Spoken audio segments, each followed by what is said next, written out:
Yooyaa kam jirtu kabajamtoota hordoftoota keenyaa TVFIB tirraa oduuwwan gaggabaaboo sa'aatii kana qabannee dhiyaannee jirra. Oduuwwan gaggabaaboo TVFIB ka guyyaa har'a akkasinitti himuu amboruu mashiitiin waliin tura.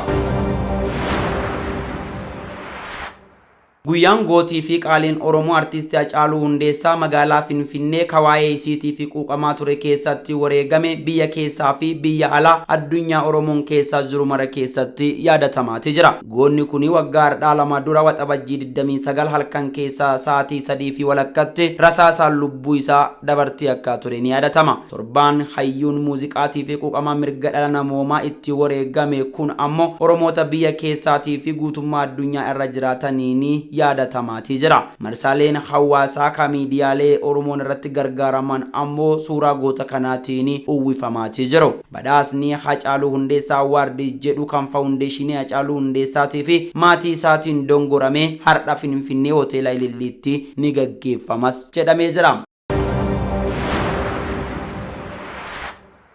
Pireezidaantiin mootummaa naannoo Oromiyaa obbo Shimallis Abdiisaa piroojektota misoomaa adda addaa eebbisuu fi godina Baalee magaalaa Roobee galuun dhagahame. Pireezidaantii godinichatti piroojektota baajata mootummaatii fi deeggarsa gamtaa Emireetota Arabaarraa argameen ijaaramaa ture eebbisuuf garas imalanis jedhamee jira. Piroojektonni eebbifaman kunillee ammoo manneen barnootaa magaalaa Roobeetti ijaaraman 4 giddu galaa yaala fayyaa daa'immaniitii fi haadholii akkanumallee ammoo gamoon bulchiinsaa godina Baalee akka keessatti argamus addeeffamee jira. Akkanumallee siidaan jeneraal Waaqoo guutuu magaalaa Roobeetti ijaarames ni eebbifama jedhamee jira. Naannoo Oromiyaa waxabajjii 20 bara 2014 irraa jalqabe haga hagayyaa 20 bara 2014 tti piroojektonni 20 ta'an kabeessa Itoophiyaa birrii biiliyoona 42 ijaaramaa turan hojiin isaanii xumuramee tajaajilaa fi banaa ni ta'u jechuun mootummaan naannichaa addeessee akka tures ni yaadatama.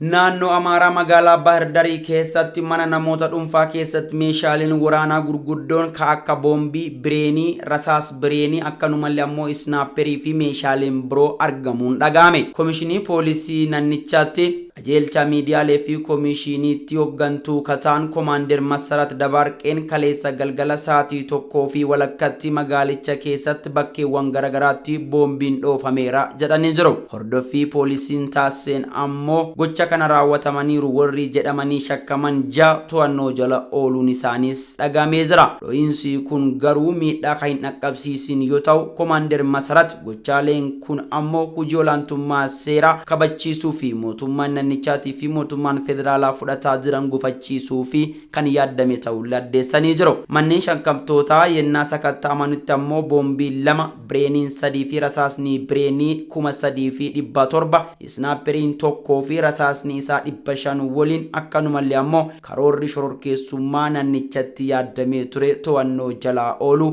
Komaander Masaratii ibsa miidiyaalee fi kennaniin addeessanii jiru.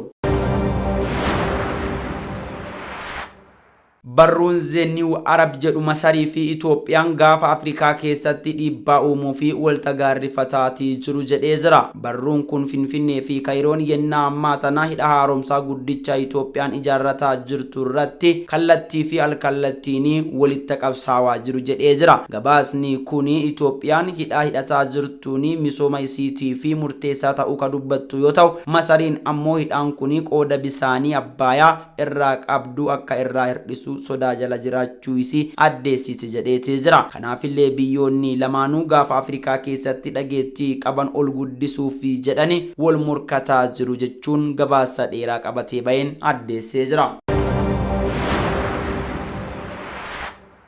Tarkiyyeen ejjannoo isii yennaa dheeraatii fi ture jijjiiruun Finlaandii fi Siwiidin miseensa biyyoota lixaa ka waraana NATO qabaniitti akka dabalam deeggaruun isii dhagahamee jira. Tarkiyyeen biyyoonni lamaan kun gara jalqabaarraa akka miseensa waraana NATOtti hin dabalamne mormaa ka turte yoo ta'u, biyyoonni lamaan hidhattoota akka warra Kurdii Tarkiyyee waliin wal lolaa jiranii fi dawoo kennuu fi fedha qabu jechuun mufatti akka turtes ni yaadatama. Tarkiin miseensummaa biyyoota lamaanii yoo deeggartellee biyyoonni kunneen NATOtti dabalamuu hin danda'an jedha akka turtes ni yaadatama. Amma garuu deeggaruun isii ejjennoo dippiloomaasii akka waan geeddarteetti ilaalamas jedhamee jira. Yuukireen eega hariiroo warra naatoo waliin qabdutti madaqaa dhufteen asii balaa haleellaa misaa'ilota Raashiyaatii fi kasaaxilamte ta'uun ni yaadatama. Yaanni warra Finlaandii fi Siwiidin kun ammoo dubbii dhibii kaasuuni haleellaan warra Raashiyaa gara sanillee akka fuula galfatu yaaddoomas jedhameetii jira. Kabajamoo daawwattoota keenyaa oduuwwan gaggabaaboo sa'aatii kana qabannee dhiyaannee fixannee jirra. Qophiin televezyiinii FIB kaafan kan itti fuuf ta'u waan walii turtanii fi galata qabdu fayyaa tura.